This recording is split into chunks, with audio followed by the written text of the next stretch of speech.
sebenarnya sejak kecil saya sudah dididik dagang. Jadi orang tua saya itu punya warung, punya kedai ya, punya kedai. Kalau di Medan itu ya di Binjai tempatnya. Ibu saya, papa saya memang jadi panutan ya. Meskipun ibu saya pendidikannya terbatas, ayah saya memang ada pendidikan di desa, tapi cara mereka memimpin itu open itu ya, open minded itu, kemudian keterbukaan. Maka saya waktu kecil saya tahu penghasilan orang tua saya berapa, pengeluarannya berapa, kesulitan bisnisnya apa.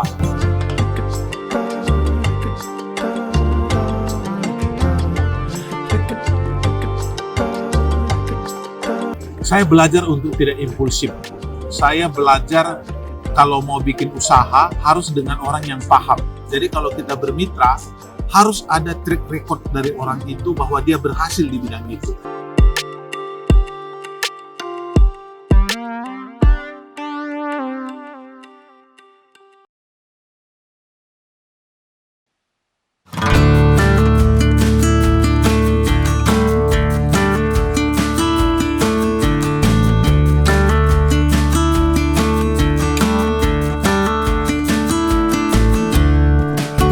Sebelumnya saya bekerja ya di perusahaan farmasi di bidang pemasaran, karena memang jurusan saya juga jurusan kimia. Nah kira-kira setelah saya bekerja di farmasi, saya bekerja juga di specialty chemical product. Jadi dari dulu saya di bidang marketing, tapi memang di bidang kimia. Dan ada 10 tahun lah saya bekerja. Tapi dari 10 tahun bekerja itu saya dapat mengumpulkan banyak informasi, banyak pengalaman, banyak pemahaman. Wah, rupanya ini jadi modal buat saya untuk usaha. Maka saya mendirikan perusahaan Biotrend. Ya, pada awalnya itu kita memang tahun 98 mulai buat bioteknologi ini. Nah, pertama kami membuat Biotrend pengurai limbah sih, tahun 98. Nah, jadi limbah itu diurai secara biologi dan akrab lingkungan. Jadi saya tertarik supaya alam ini terawat tanpa dirusak oleh kimia, kira-kira begitu. Tapi pada tahun 2006 saya terpanggil untuk mengembangkan bioteknologi ini untuk mengurai bahan organik menjadi pupuk, menjadi hara ya, tapi secara alami. Meminimais pemakaian kimia, tapi manfaatnya bisa meningkat untuk pertumbuhan atau produksi pertanian. Ya, tantangannya pada waktu itu kita modal kan tidak ada ya, kita bukan seorang pengusaha tapi seorang pekerja tapi ingin menjadi pengusaha. Jadi dengan modal sekecil-kecilnya tapi bisa berkembang sebesar-besarnya, itulah motonya ya. Nah, kita ada tim memang, tidak sendirian, kita ada tim, akhirnya mengandalkan tenaga, pikiran, energi ya.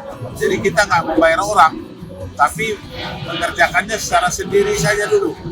Awalnya sih kita bekerja sama dengan personil ya, tamatan IPB ya, ahli biologi. Nah, kita suruh tolong dites lah produk ini di lab. Nah, dari lab itu ya kita ke lab perguruan tinggi, kita minta hasilnya. Ternyata ada mikroorganisme positif yang bertumbuh. Nah, kita coba di pertanian ya. Pertama saya juga coba di pertanian keluarga ya, ditanam pepaya, ditanam sawit dan lain sebagainya ya. Ternyata ya beda memang hasilnya ya. Buah pepaya itu besar-besar, cabai juga berbuah bagus, sawit juga bibit-bibit sawit itu kok mekar begitu ya, daun-daunnya hijau. Wah, ini secara visual saja saya jadi tertarik produk ini, dan saya memang suka dunia pertanian karena saya memang dibesarkan juga oleh keluarga pertanian.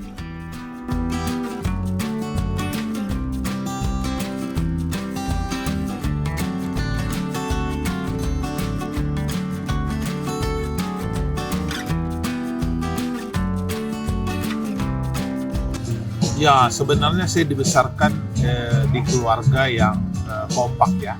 Kami 5 bersaudara dan orang tua saya itu open ya, open minded ya. Kita tidak pernah dibikin jadi otoriter, dididik dengan baik. Nah, tapi saya sejak kecil, saya sudah dididik dagang. Jadi orang tua saya itu punya warung, punya kedai ya, punya kedai. Kalau di Medan itu ya di Binjai tepatnya, itu ada kedai namanya kedai sampah. Artinya apapun ada di situ melayani penduduk setempat ya. Petani-petani yang ada di situ, kami jual beras ya, sehingga saya terbentuk karakternya pedagang, tapi karena berurusan dengan petani, saya juga dibesarkan dengan lingkungan berempati kepada ketidakmampuan petani itu. Misalnya kami harus kreditkan, harus utangkan, tapi selama saya berada di desa menjual bahan-bahan pokok itu, tidak pernah pula petani-petani itu lari kabur dari utangnya. Selalu mereka bertanggung jawab. Ini membentuk saya jadi sentras kepada para petani.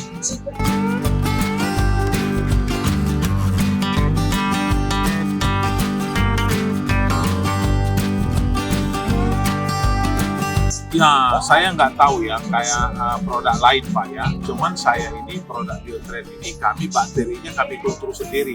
Maka waktu saya bikin pabrik itu bersama teman sama tim saya juga pertama saya buat labnya juga supaya kultur bakterinya itu murni dari pabrik kita.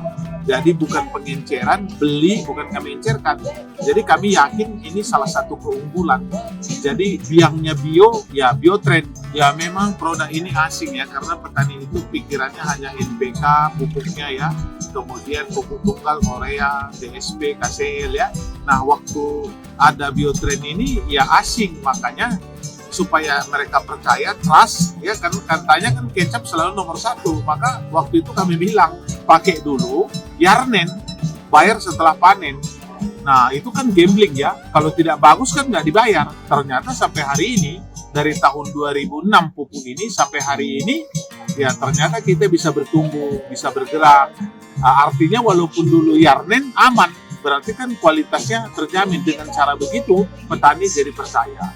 Tapi kalau suruh uang di muka dulu, ya petani jadi ragu. Ini enggak, sawit kan panen 2 minggu, nah dicicil aja selama 6 bulan satu paket dicicil, kira-kira begitu. Kalau jagung kasih DP sekarang 20%, setelahnya 3 bulan baru dilunasi. Nah kita berani melakukan itu supaya petani percaya bahwa produk ini bukan kali-kali. Momen sulitnya adalah medannya Pak. Waktu saya langsung ya Pak, dengan teman saya langsung saya ke lapangan. Kadang-kadang dari kota 5 jam, 10 jam. Nah waktu kita lelah itu adalah waktu jalan rusak, hujan. Mobilnya kalau bahasa Medan itu kepater, nggak bisa jalan. Akhirnya kami turun, kami naik Grab, naik Gojek lah kalau di kampung. Kadang nyebrang sungai kalau di Kalimantan sana, naik motor. Kadang nggak ada penginapan Pak, jadi kami nginep di rumah penduduk. Nah, penduduk mau sediain makanan, kami kadang kasih uang untuk beli ayam. Jadi ya, tapi kami menikmati sih. Jadi kalau bilang kapan mau menyerah, ya hampir tidak ada ya rasanya mau menyerah, karena memang saya jiwa petualang juga.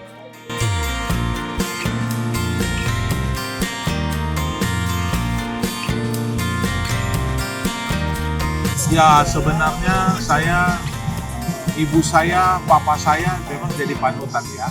Meskipun ibu saya pendidikannya terbatas, ayah saya memang ada pendidikan di desa, tapi cara mereka memimpin itu open itu ya, open minded itu, kemudian keterbukaan.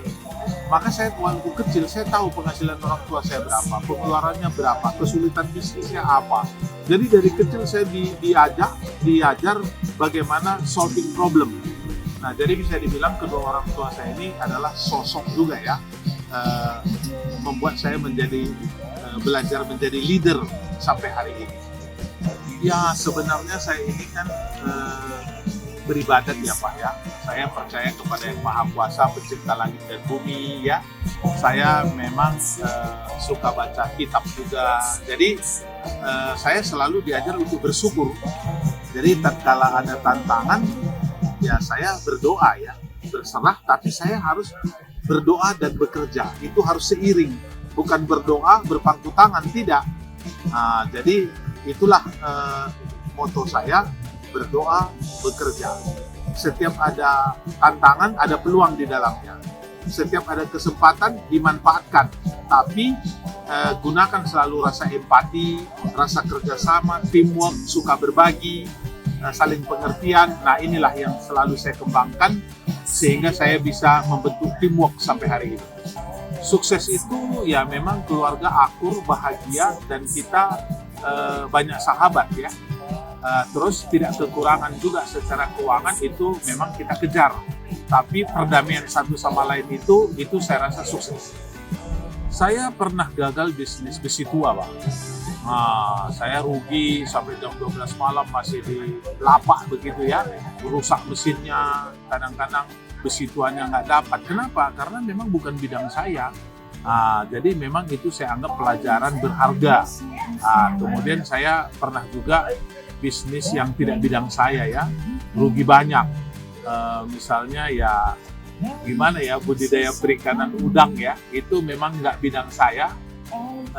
Jadi saya cepat-cepat keluar dari dunia itu dan saya kembali fokus kepada dunia pupuk karena inilah bidang saya, Pak.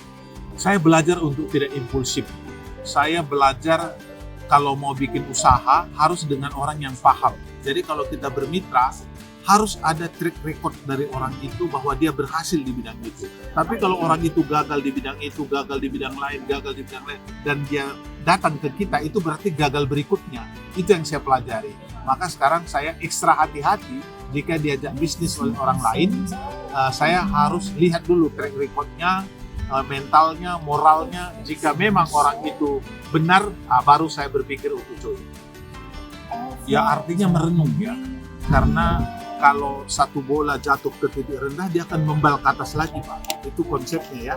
Jadi artinya ya tetap ya kita berdoa kepada Pencipta yang Maha Kuasa, tapi saya juga harus berdiskusi dengan orang-orang yang sukses lainnya, dengan orang-orang yang memang wawasannya luas, ajak ngopi dan lain sebagainya. Dari mereka akan terinspirasi untuk kita bangkit. Jangan kalau kita sudah stres, susah, kita terpuruk, kemudian tidak mau bergaul dengan orang-orang yang punya prestasi. Nah itu kita bisa bahaya. Oleh karena itu kita bangun diri kita dengan bersemangat bersama teman-teman yang lagi optimis. Biotrend ini harus dipakai oleh seluruh perkebunan sawit Indonesia dan petani jagung, padi, kedelai, dan juga hortikultura. Saya mau semua orang tahu bahwa di alam ini ada 3 perlakuan untuk tanah. Perlakuan fisika itu adalah pembenahan tanah, perbaikan fisiknya, kemudian kimia harus dipupuk. Tapi ada perlakuan biologi, Pak. Biologi ini harus adalah menyerap pupuk kimia itu supaya maksimal, produksi meningkat, lingkungan bagus, dan penyakit bisa tereliminasi dari tanah itu. Nah ini harus dipahami oleh petani. Inilah target saya. Petani paham berkebun dengan pupuk organik atau pupuk hayati yang mana produk itu ramah lingkungan dan bertani berkelanjutan. Jadi kita memang mau ekspansi ke Filipina, ekspansi ke Vietnam, ekspansi ke Nigeria. Kita sudah coba-coba Pak bangun link ke sana. Nah untuk produk baru kami sedang kembangkan dalam bentuk padatnya Pak. Padatnya. Kemudian kami memang mengembangkan terus trichoderma ini, terus mengembangkan juga mycorrhiza. Semua riset kami di bidang jamur, di bidang biologi, karena memang kami mau menciptakan produk-produk yang ramah lingkungan. Sebenarnya kaum muda Indonesia, mari kita bangun semangat untuk bertani, karena kebutuhan buah-buahan ya, kebutuhan cabai, kebutuhan pangan itu semua ada di alam kita. Jadi harga juga sudah mulai bagus. Maaf kata, kalau kita misalnya import apel, import buah pir misalnya, itu perjalanan aja berapa bulan Pak sampai di sini. Nah, tapi kalau pepaya yang kemarin diambil hari ini dimakan, jambu kemarin. Jadi buah-buah lokal ini kalau bisa kita olah dengan baik, berkualitas tinggi seperti alpukat, nanas, wah kita jadi sehat. Jadi ekonomi meningkat, kesehatan bertambah, dan generasi muda bisa mandiri Pak dengan mengembangkan dunia pertanian. Bagi kita masih muda, berkaryalah. Kalau bisa berupaya berpikir di luar kotak. Artinya jangan biasa-biasa, karena kalau ingin hasilnya luar biasa, bekerjalah luar biasa, kreatif, jangan banyak bermain, jangan banyak bermimpi, tapi action. Kira-kira itu saran saya, tapi jangan anggap remeh dunia pertanian, karena dengan pertanian yang makmur, swasembada pangan yang baik, ketahanan pangan nasional terbentuk, maka kita bisa sejahtera rakyat kita, kemudian juga gizi kita, dan cara berpikir kita akan lebih baik jika kita di dunia pertanian ini sukses.